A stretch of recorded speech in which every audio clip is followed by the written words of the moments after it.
Wherever you looked, women were organizing. They were both reformers and those seen as being in need of reform. Some women could be seen out in the streets. Some were on the lookout for wayward children and their wayward families. Other women gathered in numbers to enforce labor strikes. But some women worked away from the public space of the street. These women were still pushing for change, but they did it simply by making choices in their everyday lives. Each woman's experience was different, depending on their class, their race, and their ethnic identity. But their lives were intertwined and often mutually dependent. And their paths crossed in the streets of Philadelphia in the Gilded Age.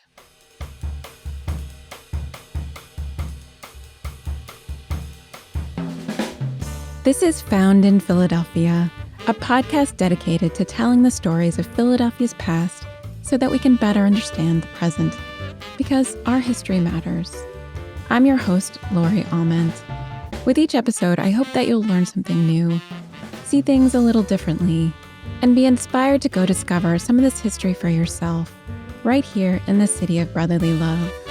This is the second part of a mini-series on the people in the streets of Philadelphia in the Gilded Age.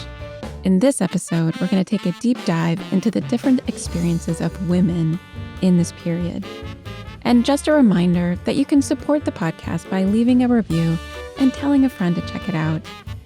I know it takes a while for me to release each episode, so if you're curious about what's going on with the podcast in between episodes, you can sign up for the podcast newsletter at our website, foundinphiladelphia.com.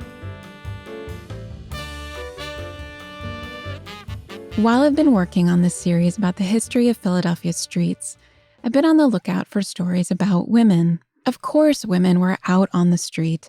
They went to market, they sold goods on the street, they attended parades, and they sold themselves on the streets as well. But it's been tough finding good histories about women pushing for change in the public space of the street. There have been a few. In episode 12, I shared a story about women street vendors fighting against their exclusion from the public markets in the 1820s. And in episode 14, I touched on the story of women abolitionists, both black and white, who linked arms and charged through an angry mob on the streets in the 1840s. It's just been hard to find these stories. But this all changes after the Civil War. During the Gilded Age, from the 1870s to the 1890s, women are out in public trying to change everyday life for the better in Philly. It's kind of incredible.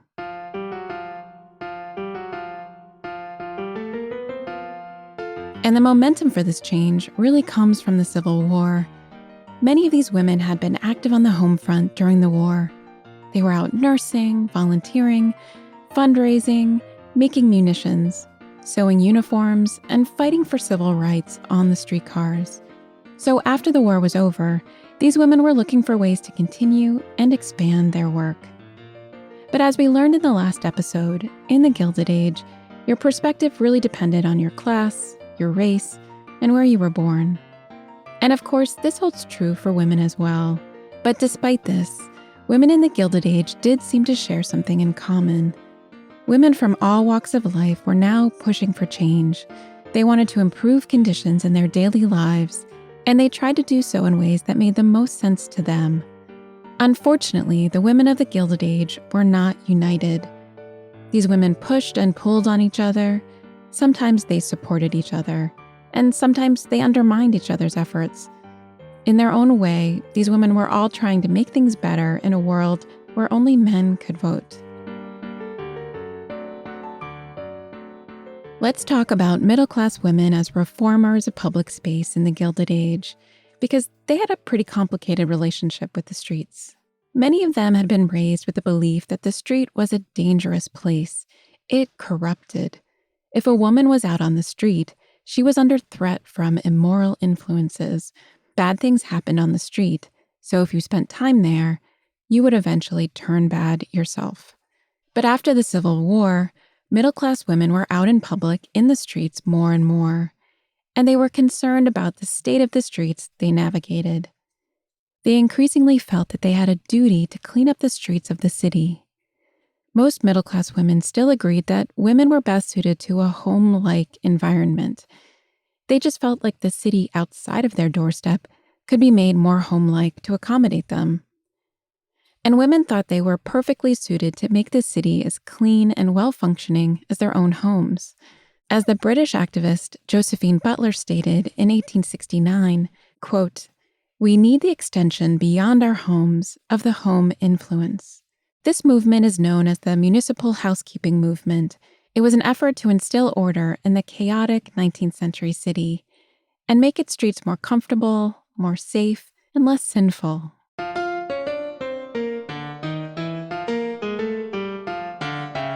Many reform-minded women were involved with the efforts to clean up the streets, using vagrancy and unsightly beggar laws that we talked about in the last episode.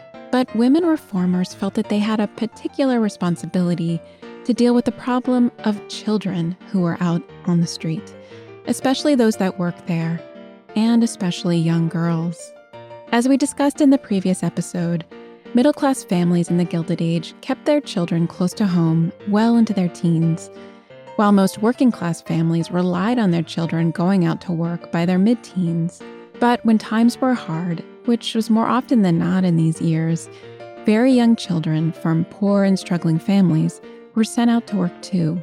Many of the earning opportunities for children involved working in the streets. The street offered easy entry to earn some money. Here's Michael Kahn, urban studies professor at Stanford University. I think you see the streets as a resource most clearly in some uses of the streets by low-income people. So if you can't afford to buy a store or rent a store, the street is your store. You can go into business with very, very low overhead if you purchase some merchandise, and then maybe you need just a little push cart or just a blanket to lay things out on the sidewalk. Or if it's small, you could just carry it in your hand. So I think that's a pretty clear case of the streets as a resource that people depend on, especially when they don't have much else.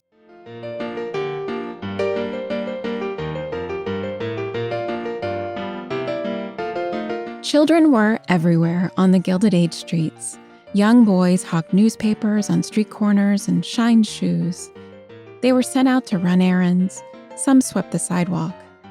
Children sold fruit, matches, and flowers outside of the department stores where wealthier women shopped.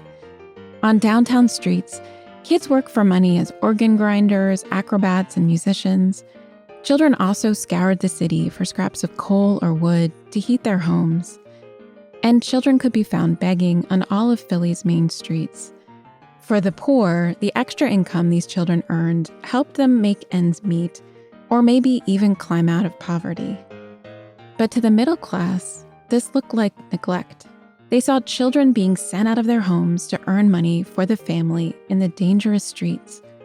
Even worse, children were encouraged to do so, and to bring home their earnings to support the family.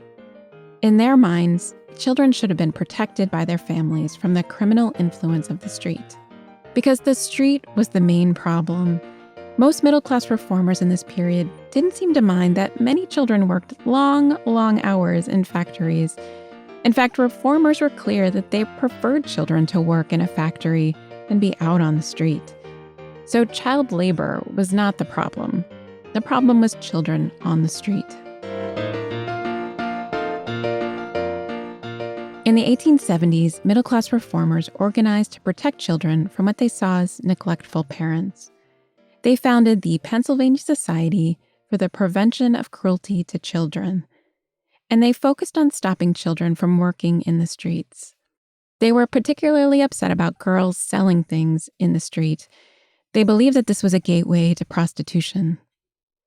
But I think it's fair for us to question the real motivations of some middle-class reformers, because it's clear that some women just felt harassed by these children trying to make a living on the street. They didn't seem truly concerned about the children. They just didn't want to see them selling their flowers outside of the department stores or begging outside of theaters. I mean, who exactly were they protecting in 1880 when the Society for the Prevention of Cruelty to Children asked the police to arrest 7 girls who, quote, infested 2nd and Walnut Streets, corrupting public morals under the guise of selling matches and oranges.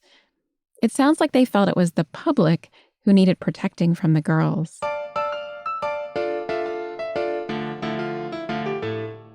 I just want to take a moment to be clear that the streets of Philadelphia were not kind to the young and poor in the Gilded Age. There were some cruel facts. Many infants died within their first year of life, and a significant number of these deaths were caused by abandonment in the street. Infant mortality rates were very high. In 1870, for every 1,000 infants born in Philly, about 175 of them would die before their first birthday. Today, the city averages about 8 infant deaths for every 1,000 born in Philly, and that's higher than the national average of 5.8. Back then, and I'm afraid it's still true today, Black infants were much more likely to die than white infants. Black infant mortality was about 10 times higher than whites in 1870, and is still almost 3 times higher in Philly today. Now let's try to understand how many of these unfortunate infants died because they were abandoned, and not for other health reasons. In the Gilded Age, infants were often abandoned for economic reasons. If you were a single mother, you simply couldn't earn enough to raise a child on your own. But even families struggled when they had another mouth to feed. It's hard to find exact numbers about how many infants were abandoned, but from 1861 to 1901, more than 55 infants were found dead outside every year. That's more than 1 a week, and that number doesn't include abandoned infants that were found alive. Many were found in the streets, alleys, and empty lots of the poorer neighborhoods. The most recent statistic I found on this was that there are about 4 infants abandoned in Philly each year today. But as awful as that is, these children have a good chance of surviving. So children were definitely vulnerable during the Gilded Age, but middle-class reformers that joined groups like the Society for the Prevention of Cruelty to Children, they tended to blame the parents for these outcomes, rather than finding fault with the desperate economic and social conditions of the time.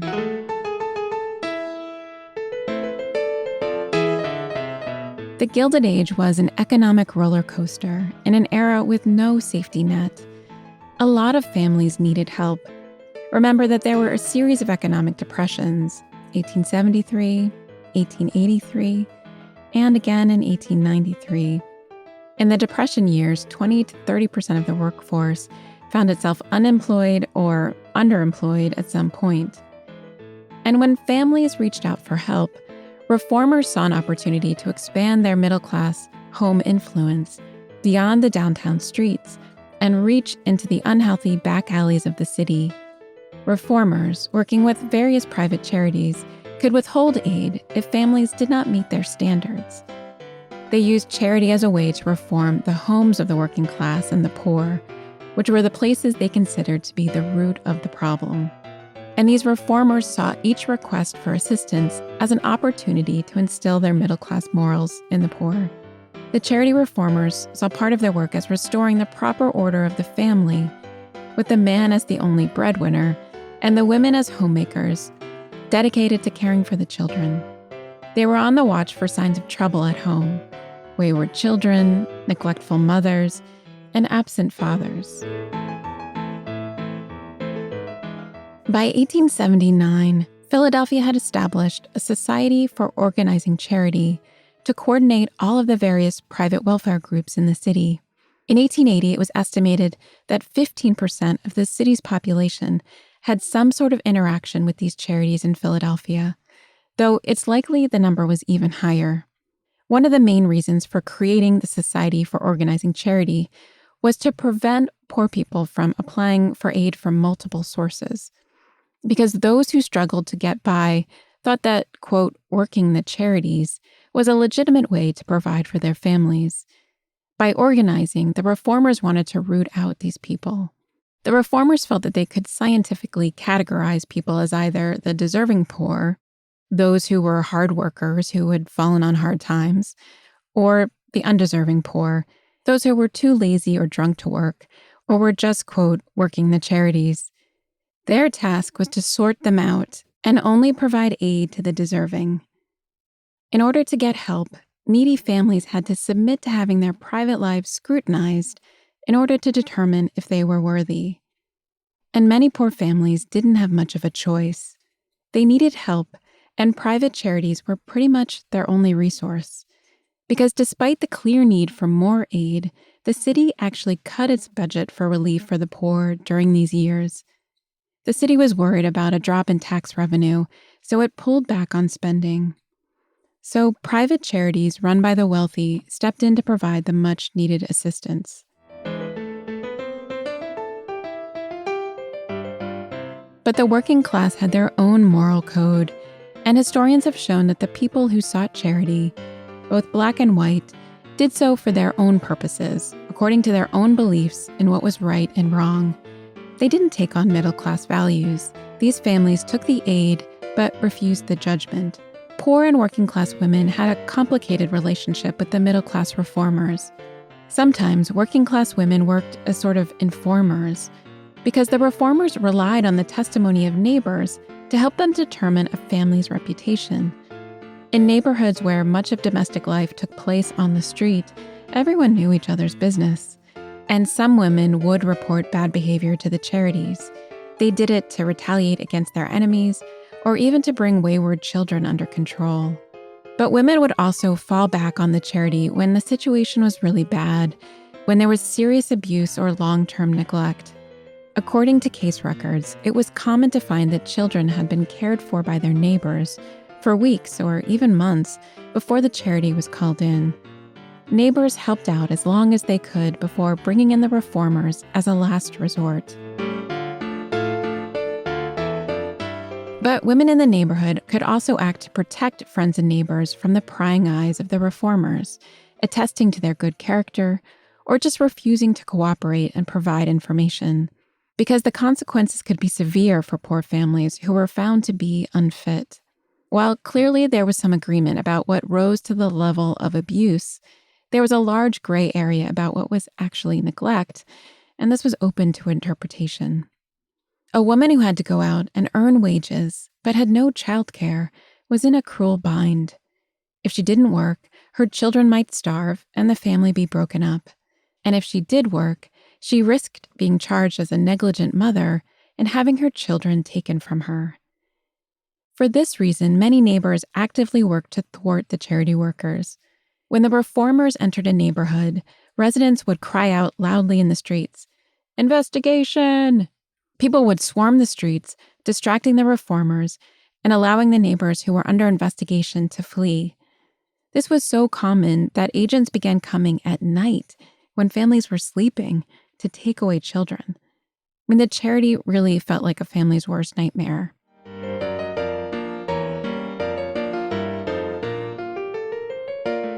So far, we've been talking about efforts by the upper classes to reform the poor and working classes who made a living on the street or needed assistance when times were hard. But the upper classes weren't the only ones pushing for reform during the Gilded Age. The working class was also organizing, creating a surprisingly diverse coalition of workers, white, black, and even women. And the most successful labor organization, the Knights of Labor, started here in Philly, in Kensington to be exact, in the years after the Civil War. The Knights of Labor began as a secret organization of male textile mill workers in Kensington in 1869. A decade later, the Knights adopted a more radical concept of solidarity, welcoming workers of all kinds, at all skill levels, regardless of race or gender. Though the Knights refused to allow Chinese workers or liquor dealers to join, so they weren't perfectly inclusive, but they created a remarkably diverse national coalition, at least for a brief moment in time. At its peak in 1886, the Knights had over 700,000 members across the United States, and about 10% of its members were Black and 10% were women. The Knights of Labor was never a perfect organization, but it put forth a pretty egalitarian platform of demands. The Knights fought for radical work reforms. Check it out, like an 8-hour workday, ending child labor, being paid a living wage, improving safety in factories, and compensation for on-the-job injury. They extended membership to women who worked at home and to women who worked in other people's homes as domestic workers. They also supported equal pay for equal work and advocated for women's right to vote, making the Knights extremely attractive to working women. And it didn't hurt that women's membership dues were half of a man's. The Knights of Labor position on women's membership was likely shaped by the large number of women who worked in the textile mills in Philadelphia, especially in the neighborhoods of Kensington and Manayunk. During the 1880s, carpet mills aggressively invested in faster steam-powered looms, which could be run by lower-paid women weavers. As a result, the price of carpet dropped dramatically, and the number of women working in the carpet mills increased, to the point that women made up 75% of the workforce in carpet mills in this period. And in 1884, the female carpet weavers of Philadelphia were furious when they learned that the carpet manufacturers in the city had all colluded to reduce the amount they would pay their weavers by 15%. There was talk of organizing a strike among the carpet weavers of Philadelphia with the help of the Knights of Labor. And if you wanted to organize the carpet weavers, you had to include all of those women. It just wouldn't work without them. The carpet weaver strike was declared in late November 1884. It's clear that the working women were central to the strike's success. Women joined the Knights of Labor in the hundreds. They attended the daily meetings in Kensington and later in Manayunk. When the manufacturers tried to hire weavers from other manufacturing centers, women joined the men in patrolling the streets around the mills to hiss at the strikebreakers on their way home from work. During the cold days of February 1885, violence broke out as the crowds grew angry when a few workers agreed to return to work for reduced wages. Furious snowball fights turned ugly when the police responded with their billy clubs. Some women and children were inevitably caught in the crackdown. Negotiations resumed in March, and in April 1885, nearly 5 months into the strike, all parties agreed to terms and a formal agreement was signed. Carpet weavers would return at about 8% reduced wages, but would be allowed to remain members of the Knights of Labor. It appears that women were involved in negotiations, as one of the representatives from the workers who signed the document was a Miss S.P. Hopkins. It's likely that this was 28-year-old Sarah Hopkins, daughter of Irish immigrants, who lived near Front and Susquehanna Streets in Kensington, just a few blocks away from the Bromley carpet mills. Sarah had followed her older sister Rachel into the mill as a carpet weaver and had been weaving for at least 5 years. But I don't know how Sarah Hopkins ended up representing her fellow weavers at strike negotiations in 1885. She must have shown some qualities of leadership and real dedication to the cause during that difficult winter.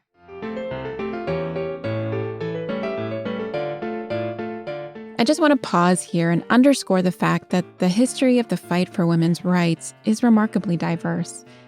We've been told the fight for women's rights as mostly an upper-class movement, organized to give women the same rights as men, to train and work in a profession, and to have the right to vote. But working-class women had a long tradition of fighting for their rights as well, though they had different priorities, as we can see in the story of the Kensington carpet weavers. I mean, working-class women already had the freedom to work. What they wanted was fair wages. Working women were less likely to see themselves fighting against men and more likely to side with men against what they saw as the employer's unfair practices. For working-class women, the right to vote was not the ultimate goal. That wasn't enough. They'd learned that lesson from working-class men.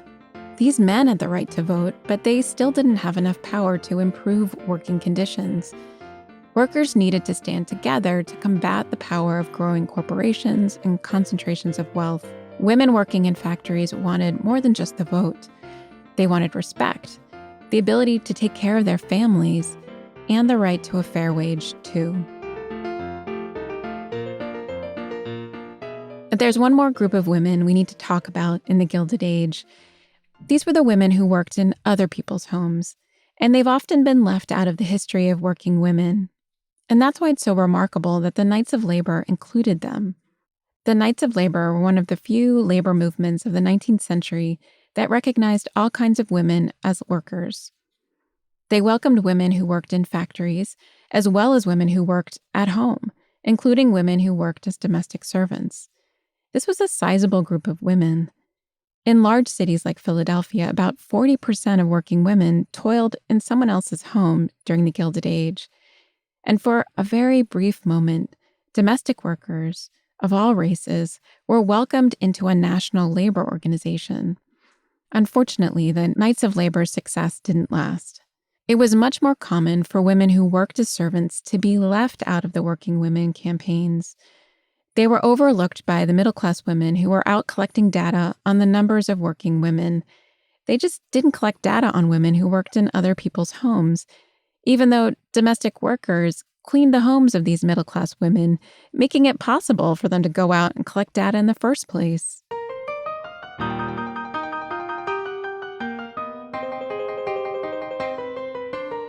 Part of the problem was that a home was considered the proper place for a woman, so women working there were overlooked. Unlike, say, women working in a factory. A factory was a man's space, so women found there were out of place. They were a problem that needed to be understood and quantified in order to be solved. But that was only part of the problem. Domestic workers in the Gilded Age were disregarded because they were considered to be the lowliest of women who were Black or Irish, and had few other employment opportunities. Most white women avoided domestic service, which they saw as hard work with long hours at low wages. Just to give you an idea, an 1897 survey by the Domestic Reform League found that the average domestic servant worked 85 hours a week. In contrast, a shop or factory worker rarely worked more than 60 hours a week. On top of that, servants only had one afternoon off a week, which they could only take after putting in 7 to 8 hours of work in the morning first. Shop and factory workers had every Sunday off, and many took a half day on Saturday as well. Plus, domestic servants often worked alone, while shop and factory workers were surrounded by other women. But there was someone who saw these women in the Gilded Age, and we've met him before. It was W.E.B. Du Bois and his groundbreaking work, The Philadelphia Negro, published in 1899, who studied the plight of women working in domestic service. In his book, he included a report by a college-educated white woman named Isabel Eaton. She contributed a, quote, special report on Negro domestic service in the 7th Ward, and it was equally trailblazing. Eaton was a member of the College Settlement Association, which co-sponsored Du Bois's work, and Eaton and Du Bois remained colleagues and collaborators throughout their lives. Eaton's work showed that the percentage of Irish-born women and Black women working in domestic service was much higher than their share of the general population. Foreign-born white women made up nearly half of the domestic workers in the mid-Atlantic states. Many of these were Irish women who had recently immigrated. Black women made up only 11% of the domestic workforce. However, the overwhelming majority of Black women in the labor force, over 90%, worked as domestic servants. So that means in the Gilded Age, if you met a young woman who was a recent Irish immigrant, there was a high likelihood that she worked as a domestic servant. But if you met a young Black woman, you could be almost certain she was in service. And it's interesting to note that despite racial discrimination during the Gilded Age, Eaton's study found that white and Black women earned equal wages as servants, though men earned twice as much.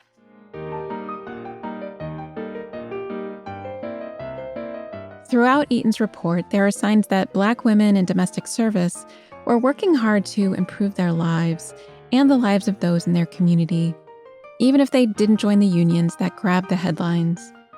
First, the majority of Black women in domestic service were born in Maryland and Virginia. This means that most of these women had made the decision to move north to Philadelphia in search of a better life. Second, over half of these women chose to invest their money in mutual aid societies that supported other Black women. These societies would provide them with money if they fell sick or couldn't work. They were distrustful of banks, which had a history of going bust. This was before your bank accounts were protected by federal deposit insurance. So instead, these women invested in each other.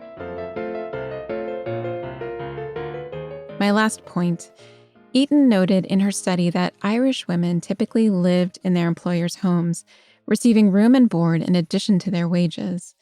However, only about half of Black women who worked as domestic servants lived in, even though it would have been cheaper to have done so.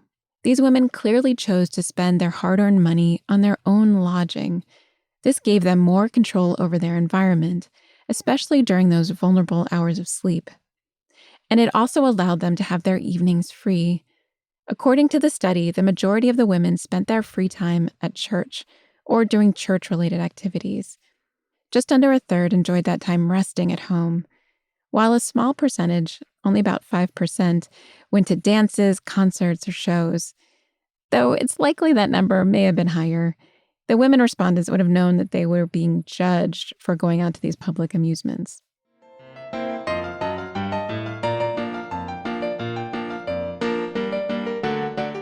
While Eaton's report on domestic service is frequently condescending in tone, her work showed a marked change in how the middle classes viewed the working class. The economic depression of the 1890s brought new thinking. A different spirit of reform was coming from women activists, including those involved in the American settlement house movement. This was led by college-educated, middle-class women like Isabel Eaton, who believed poverty was not caused by the moral failure of poor people. Instead, poverty was caused by the failure of society and its institutions. These women began to focus on reforming institutions and workplaces, while also helping people find solutions for their most pressing problems. Wealthy women like Sarah Dickinson Lowry funded the construction of public bathhouses, providing affordable places for people without indoor plumbing to shower and wash their own clothes. The first bathhouse was built near 4th and Lombard to serve nearby Black and Jewish residents. But this was an example of how later women activists worked to meet people where they were. This was also the era of the Black women's movement, which focused on helping migrants from the South settle in Philadelphia. Well-educated Black women joined forces with existing organizations like the Southwest Belmont YWCA to help migrants find a place to stay and a good place to work. They provided opportunities for education at libraries, reading rooms, and evening classes. Later, these women also organized day nurseries where Black working women could safely leave their children while they worked. In fact, one of the heroes of this podcast, Carolyn LeCount, was involved with the Union Day Nursery at 19th and Christian during her retirement from teaching. Women from all walks of life were working for reforms in the Gilded Age. Some worked through charities and later settlement houses. Some joined unions and organized strikes. And many made purposeful choices, using their limited resources to make change in their community. Thank you for listening to the Found in Philadelphia podcast. If you're enjoying this series about the history of Philly streets, please drop me a review and share the podcast with a friend. And please check out the podcast website at foundinphiladelphia.com to learn more, see some period images, and find a list of my sources. This episode was researched, written, hosted, and recorded by me, Lori Almond. Huge thanks to the team at The Wave, who mixed this episode and provided sound engineering. And last but not least, music for this episode was by Nasralty via Pixabay.